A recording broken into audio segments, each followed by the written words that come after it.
Hi, my name is Rifko and I'm with Oyster Chef. And this tutorial is about how to unpack your oyster box. What's in there? Well, the oysters, of course. But what else? It's the starter kit. It has 2 oyster shuckers. It means invite someone to shuck with you.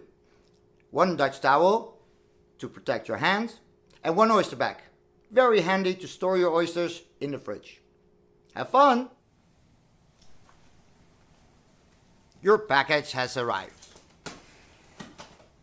Congratulations, it's time for an oyster party. What can you find in the box? First, we have the oyster bag. In the oyster bag, we have the Dutch towel.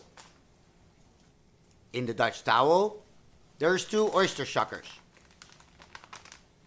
You wonder why 2? Well, you might want to teach yourself how to shuck and then share with someone else. In the box, you'll also find the oysters. Of course, they're from a local farmer near you.